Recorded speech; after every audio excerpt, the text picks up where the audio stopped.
Today we're going to be working on probability questions involving a diagram, a Venn diagram, and a two-way table. So let's start with the probability of using a two-way table. So in this probability question, a statistics teacher has 40 students in his class, 23 females and 17 males. At the beginning of the class on a Monday, the teacher planned to spend time reviewing on an assignment due that day. And unknown to the teacher, only 19 of the females and 11 of the males had completed the assignment.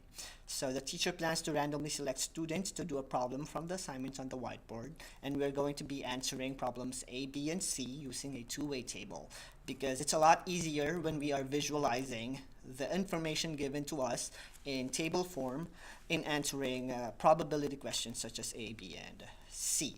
So the first thing that we need to do is to construct a table. So since we have gender and assignment which was completed and not completed, our two-way table should look something like this.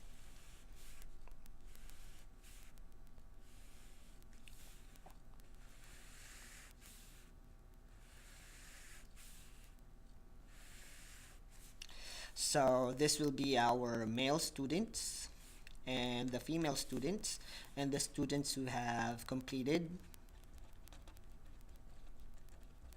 the assignment and the students who have not completed the assignment.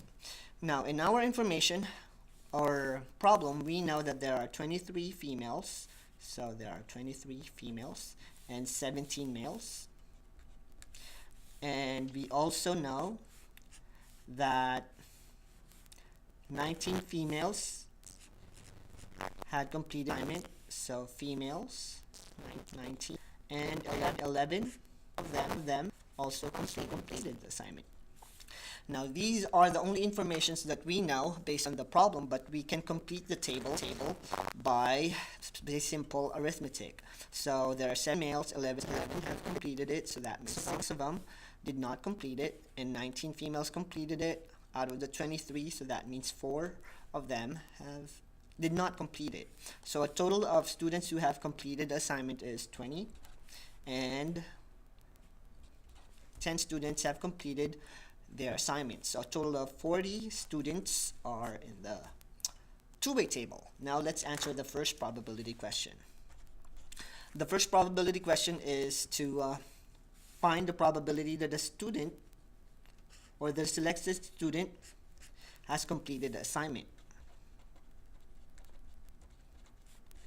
So the number of students who have completed the assignment is 20 out of the total number of 40 students. So this is the probability that a student selected in this class have completed their homework, and it's 20 out of 40. So this is for letter A. So it's a lot easier when we are seeing the two-way table in our probability solution. Now for letter B, given that the student selected is a male, and we know that the key word for a conditional statement in most problem is the word given, so that will be our condition. The condition is that the student selected is already a male. So when we write our probability notation, we already know that the denominator will be our sample space of male students.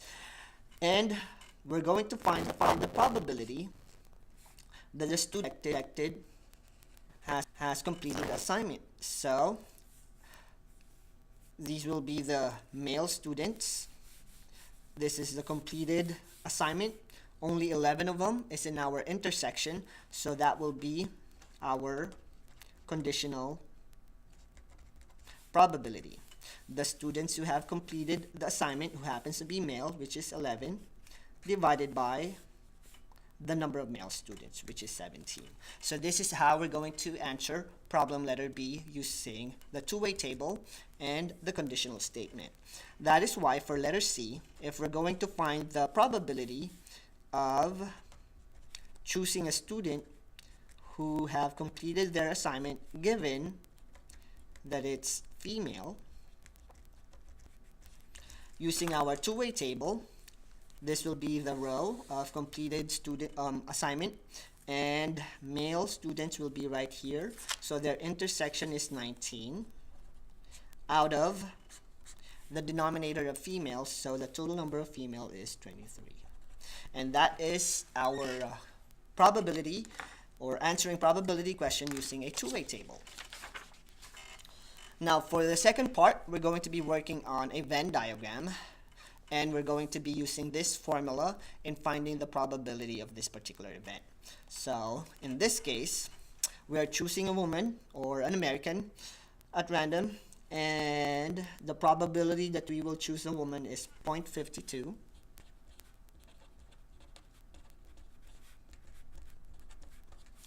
And also, the probability that you choose a person never married in 2025.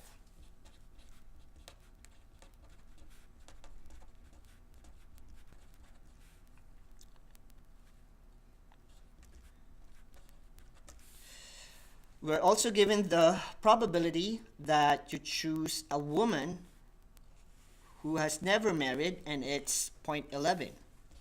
So probability that a woman and never married is also given, which is 0.11. So in a Venn diagram, this should look like this. This will be your group of selections of women, and there are 52% of them, or there's a 52% of them that is women, and this will be not married, and only 11% of them fall under this category. And women and never married will be our intersection, which is 0.11. I mean, this is 0.25, and this is 0.11. So by using our probability, or the formula for probability, P of A or P is P of A plus P of B minus P of A and B. And by using our information, we can define this as our P of A. This will be our P of B. And this is the intersection, which is A intersection B. So in probability formula, this can also be written as P of A intersection B, and this will be A union B. So that is the difference between a union and the intersection. And using our information, we can now find the probability that a woman or has never married, or both, will be selected in the process. And by using the formula, P of A is 0.52 plus P of B, which is 0.25, and you minus it with 0.11. So using our calculator, 0.52 plus 0.25 minus 0.11 is 66, or 0.66. So the probability that you will select a woman or has never married in this particular selection is about 66%. So this is how we use this formula and the representation of the Venn diagram in this particular probability question. Now for the last part, we're going to be using the tree diagram in answering this probability question. We have three machines in this problem, A, B, and C. They produces a large quantity of identical parts at a factory. Machine A produces 60%. B produces 30% of the parts, and C produces the 10% of the parts. So if we're going to draw a tree diagram based on this, we know that we can have three branches over here. This is for machine A, B, and C. 60% of the parts will be coming from A. 30% of the parts will be coming from machine B, and only 10% of the parts will be coming from machine C, a total of 100%. Now, another condition in this problem is that records shows that 10% of the parts produced by machine A are defective.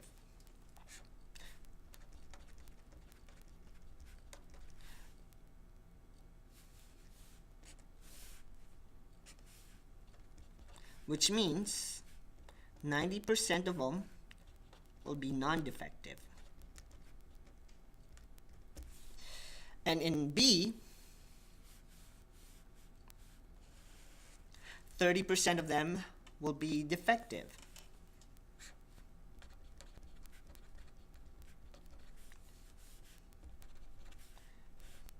And the complement of 0.30 is 0.70, which is non-defective. And for C, 40% will be defective, which means 60% will be non-defective. So this is now our tree diagram, which will help us answer problem letter B and letter C.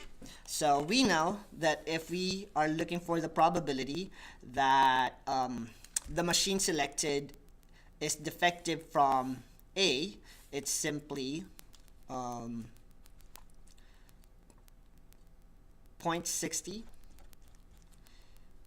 times 0.10, which will give us 0.6 times 0.10 is 0.06%.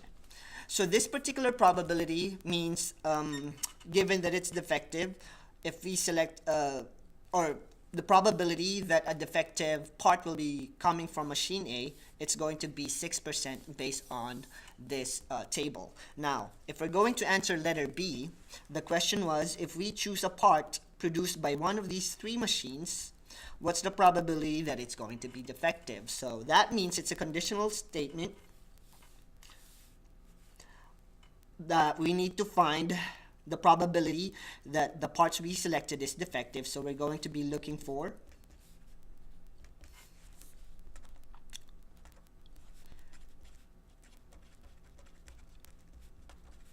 the sum of the probability that we select a defective parts from machine A, B, and C.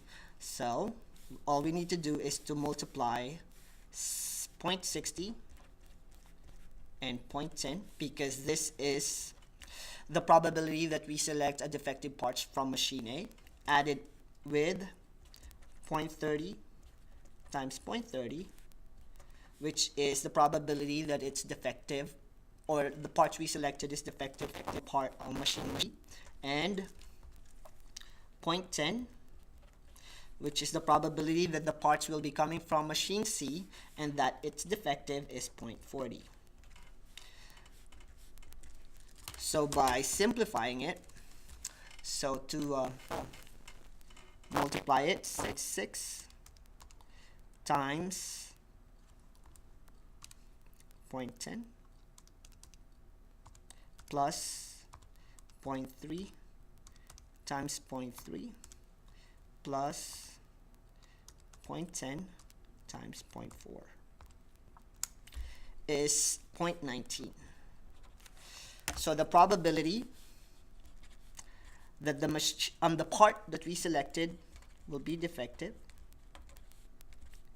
is about 19%.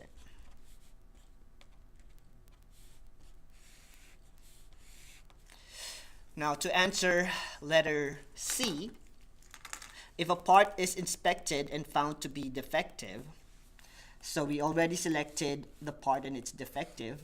This is an example of a conditional statement. So that means we are computing for a part that is defective.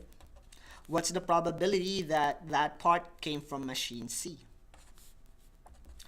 So we know that the defective part, or the probability of selecting a defective part, is already 0.19 from the previous question. We just need to find the probability that that defective part will be coming from machine C, and that will be this and this. So we have 0.10 multiplied by 0.40, which is the probability that defective part will be coming from C. So using our calculator, 0.10 times 0.40 divided by 0.19 is 0.2105. So the probability of this happening is about 21.05%. So this is how we compute for the probability using three methods. We have the Venn diagram, the two-way table, and the tree diagram.